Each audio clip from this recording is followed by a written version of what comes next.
Estos son algunos de los encabezados en México que están causando impacto en el mundo.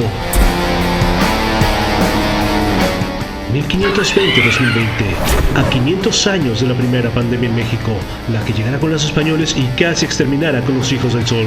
Es la razón por la cual estoy haciendo estos reportajes, para no olvidar cómo México ha sobrevivido a las pandemias a lo largo de nuestra historia y no volvamos a cometer los mismos errores del pasado. Analicémoslo y comentémoslo todos. 1520-2020, a 500 años de la primera pandemia en México. ¿Acaso el tiempo nos quiere hacer recordar algo? ¿Qué tal, amigos cibernautas? Muchas gracias por seguirme en este espacio dedicado a la aventura y la exploración urbana, así como de hacer grandes viajes a través de la historia para comprender mejor el México en el que vivimos hoy.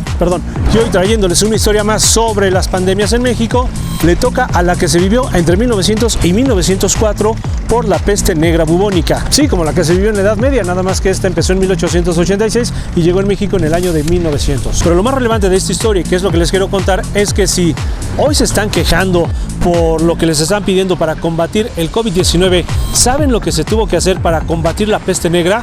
Ahorita estamos en pañales. Ahorita te dicen no salgas a las calles y sales. En aquel tiempo, si salías a las calles, ¡bum!, te fusilaban. Las normas y las medidas de sanidad que se implementaron en aquel tiempo fueron, pero hoy estamos en pañales comparados con lo que se hizo en el gobierno de Porfirio Díaz, un régimen casi militar. Y lo que les quiero mostrar son las diferencias que hay entre las medidas que se tomó con el gobierno de Porfirio Díaz comparada con las medidas del actual gobierno de la Cuarta Transformación aquí contra el COVID-19. ¿Qué les parece? En aquel tiempo les daban dinero para que hagan las cosas. ¿Aquí te han dado dinero para que te pongas el cubrebocas? O más allá de eso, ¿te han pagado para que vayas al hospital? En aquel tiempo te pagaban por hospitalizarte, así como que hasta te daban trabajo cuando salías curado. Pero también te encarcelaban si tenías un enfermo en tu casa. Y a la gente se les obligaba para que limpiaran y barrieran las calles, los edificios públicos, los espacios públicos. Y quien no lo hiciera o desobedeciera, iba a la cárcel. ¿Qué les parece? Vamos a ver esta historia acompañados de un especialista, a lo cual, como se podrán dar cuenta, tendré que conectarme con él y usar mi cubrebocas, lo cual les recomiendo que ustedes también no dejen de hacerlo.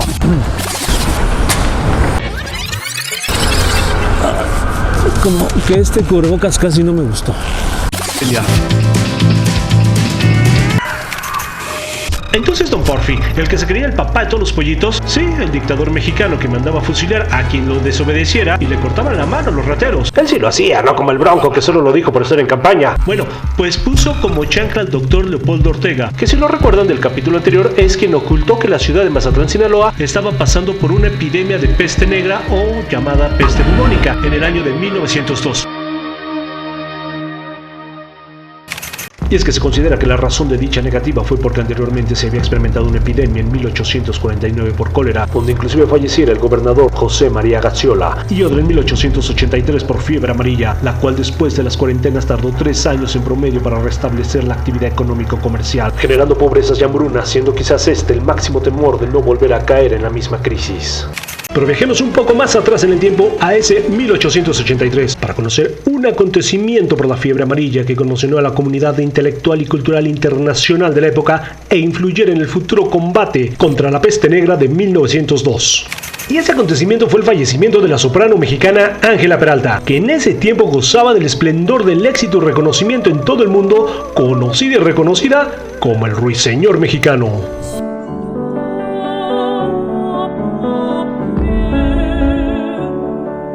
Quien viajó de la ciudad de San Francisco, California, al puerto de Mazatlán para presentar una función en el Teatro Rubio. Funciones que nunca se llevaron a cabo, pues se dice que la diva bajó del barco ya infectada, falleciendo a los 10 días de haber llegado. Falleciendo a las 10:45 del 30 de agosto de 1883 en la habitación número 10 del Hotel Iturbide, 45 minutos antes de haber contraído matrimonio.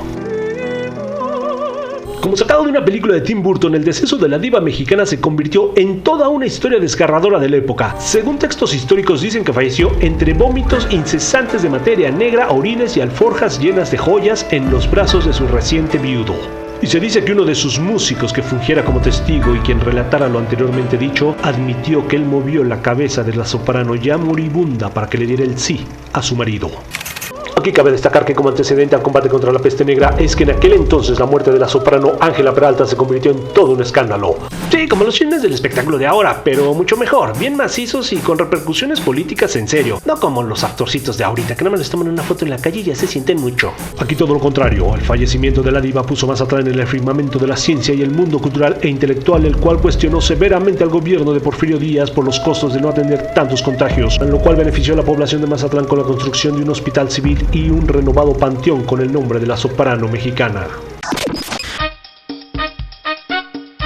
Así como otros recintos urbanos de Mazatlán, Sinaloa, que también llevan el nombre del ruiseñor mexicano Ángela Peralta, que pese a ser originaria de la ciudad de los Palacios, la sociedad mazatleca la adoptó como parte de ellos, tal y como nos lo comenta el sociólogo y tan distinguido cronista oficial de Mazatlán, el maestro e investigador Enrique Vega Ayala, que a lo largo de este recorrido histórico nos iluminará todo el tiempo.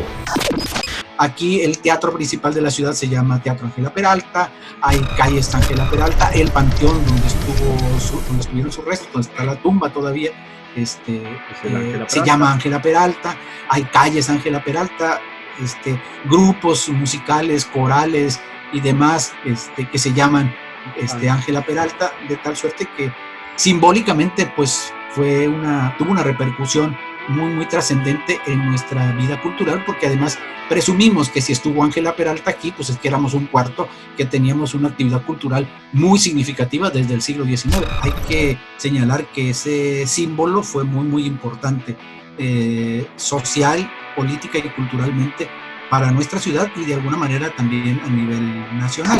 A partir de la llegada de los barcos en esos días en que estuvo aquí Ángela Peralta, en la que se aligeró o se hicieron a un lado las reglas, y las repercusiones económicas, por supuesto, fueron muy amplias en la ciudad, y la recuperación tardó.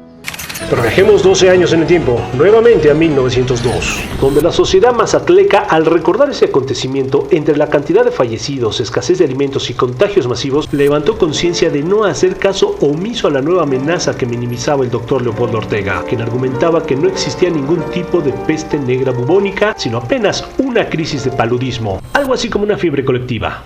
Pues algunas fuentes históricas citan que don Porfirio Díaz tachó al doctor Leopoldo Ortega, lo diré textualmente, de pendejo, competente, vividor, mongol y marioneta de los extranjeros.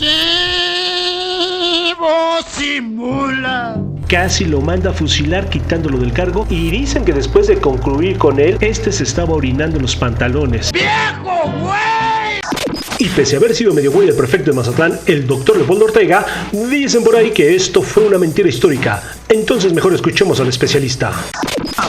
Seguramente es un fake news, como dicen ahora. Digamos que es una de las muchas historias que se cuentan en relación con la peste. Lo que sí es cierto es que la propia situación sanitaria de la ciudad era propicia, y ya estaba el virus, la bacteria difundida por el Pacífico, y pudo haber llegado en cualquier momento. Como suele pasar, al principio la gente suele negar la existencia de este fenómeno, de tal suerte que sí hubo preocupación del gobierno federal.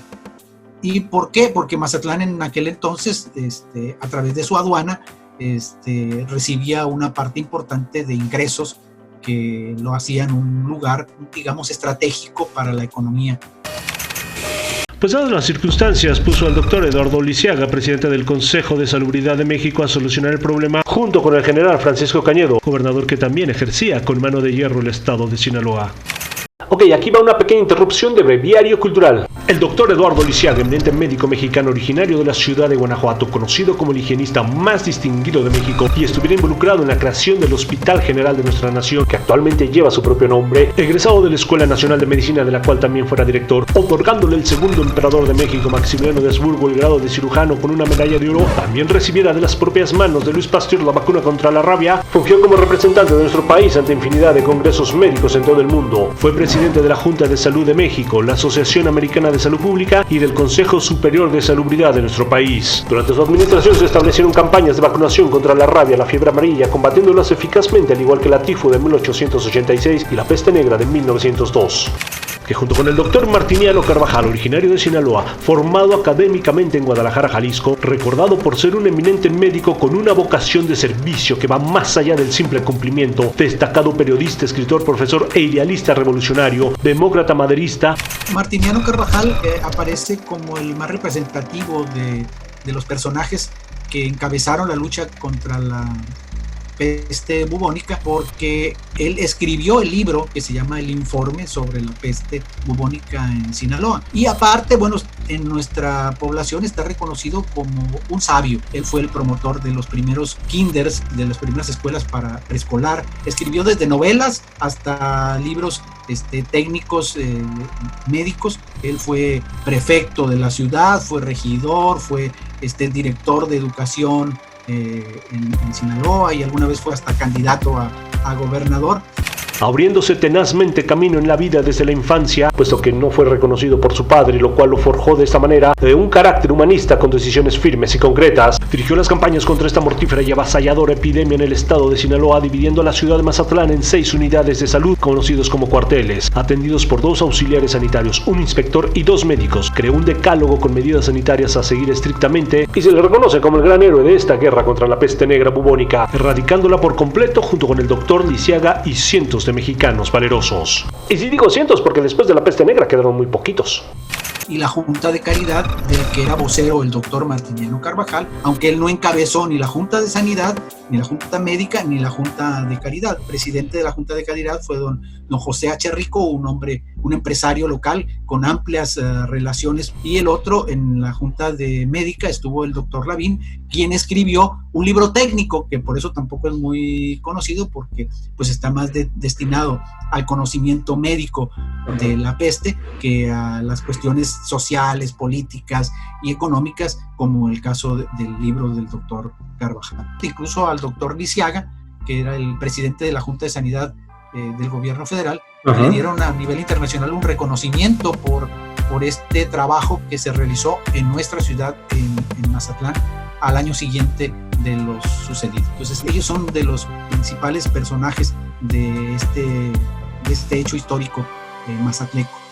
Entonces hasta ahorita hemos conocido los principales héroes contra la peste negra bubónica y algunas de sus referencias, a las cuales sumo como antecedentes un brote en el año de 1900 en Ensenada, Baja California, la cual cobrará la vida del 0.2% de su población, y así es como llegamos hasta el 13 de octubre de 1902, declarándola oficialmente en la ciudad de Mazatlán, Sinaloa, y donde la población de Mazatlán, Sinaloa ya había bajado de 18,000 a 6,000 habitantes, es decir, en menos de un trimestre se había perdido una población de 12,000 personas, entre muertos y los que salieron de la ciudad.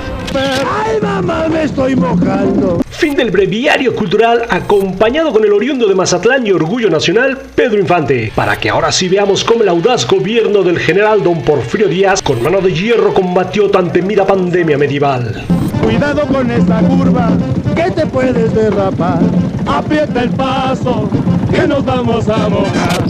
Se dice que el brote se dio en una zona de vecindades muy humildes, conocida como Cuarterías de la Madrid, las cuales fueron totalmente incendiadas y estaban ubicadas en lo que actualmente convergen las calles de Romanita de la Peña, Venus, Roosevelt y Ancla, a una distancia relativamente corta de la aduana marítima y el muelle principal de embarque.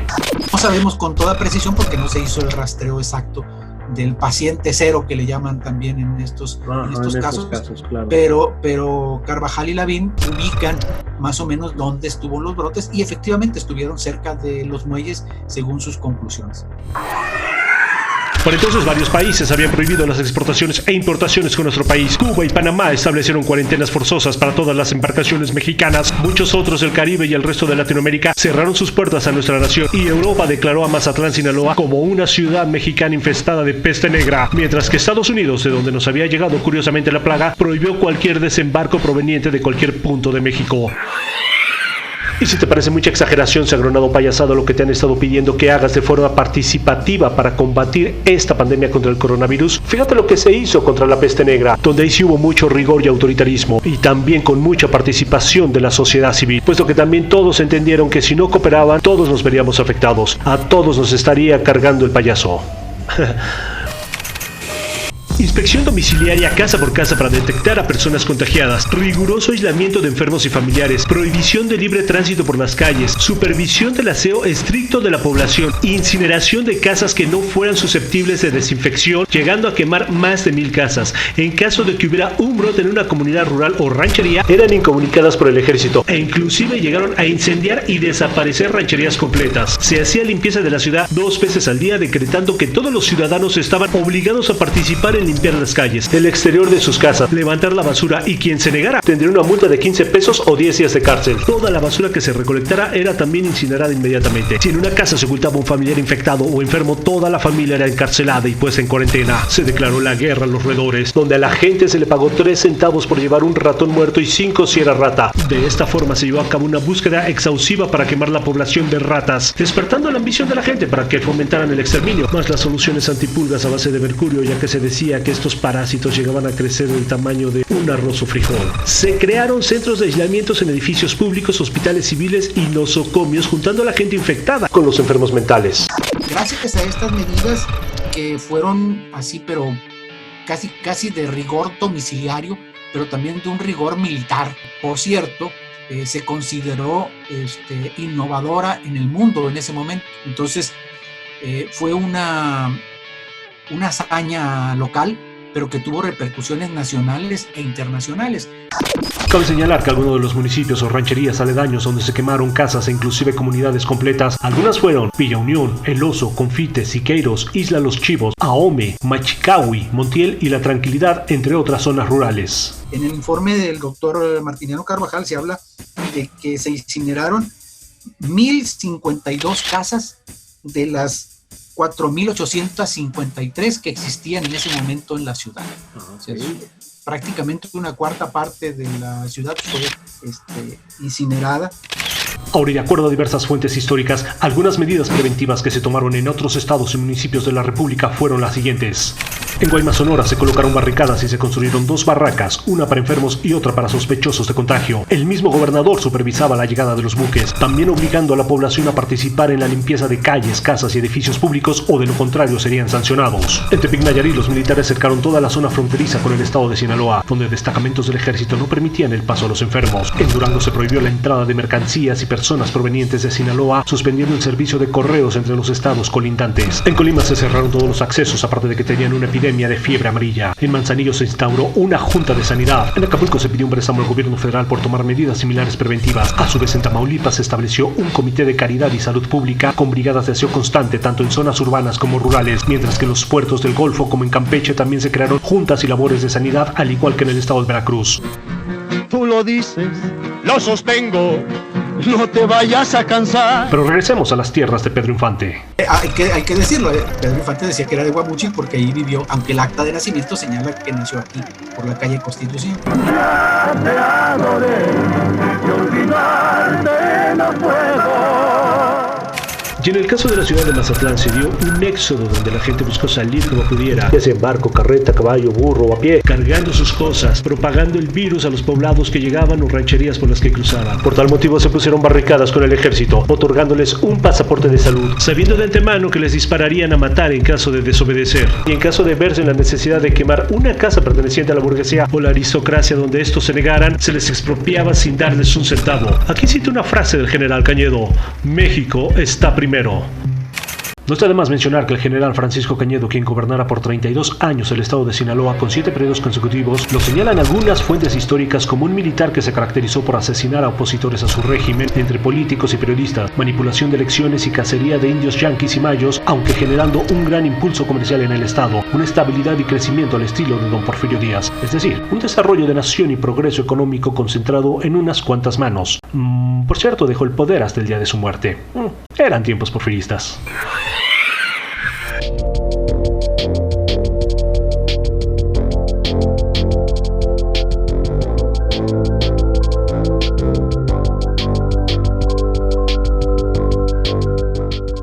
Y lo más sorprendente fue la creación del Lazareto de Belvedere,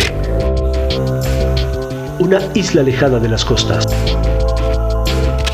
donde llevaban a los enfermos infectados y sospechosos de infección para así evitar que la pandemia se expandiera. Pese a todo, se cuidó mucho a la higiene de este lugar. La gente estaba bien cuidada, bien tratada y bien alimentada. Se les daba leche, pan, huevo, carne, jerez, tés, aves, hasta vino y coñac. Inclusive comían y vivían mejor que en sus colonias y zonas de podredumbre.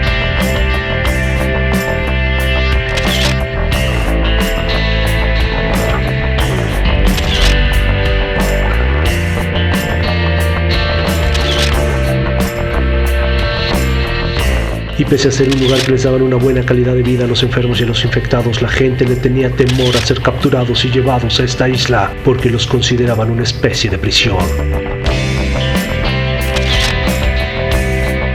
Aunque el gobierno les ofrecía ropa nueva, curarlos de la enfermedad y 35 centavos diarios durante el tiempo que estuvieran ahí para recuperarse económicamente, puesto que se estaba consciente que habían perdido su posibilidad de un sustento económico. Y si llegaban a salir, les daban ropa nueva, trabajo en el muelle y 5 pesos. Y aún así, la gente no quería ir por voluntad propia.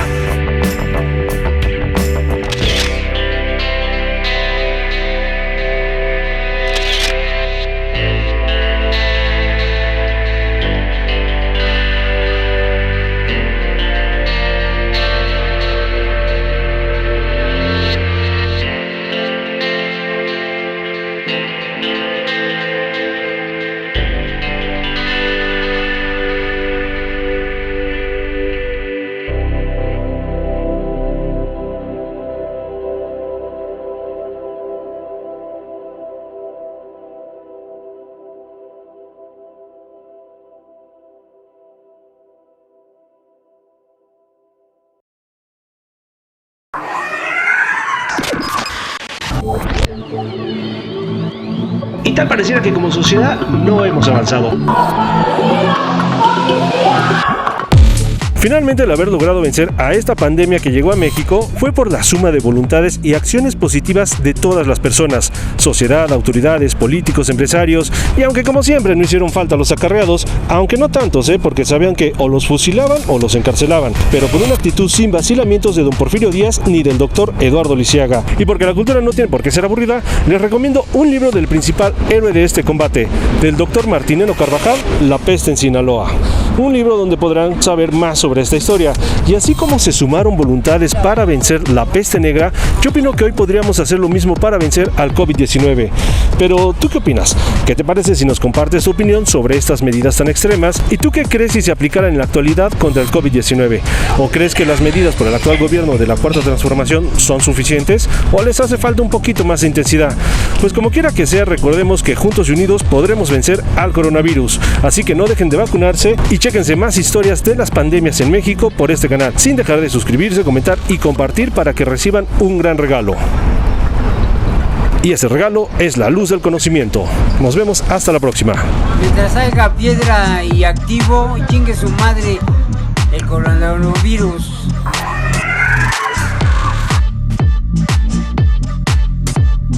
Simplemente siento un golpe entre mi hombro y mi cuello. Y no se vale que hagan esto, que nos agredan, que agredan al gremio de la salud. También tenemos familia.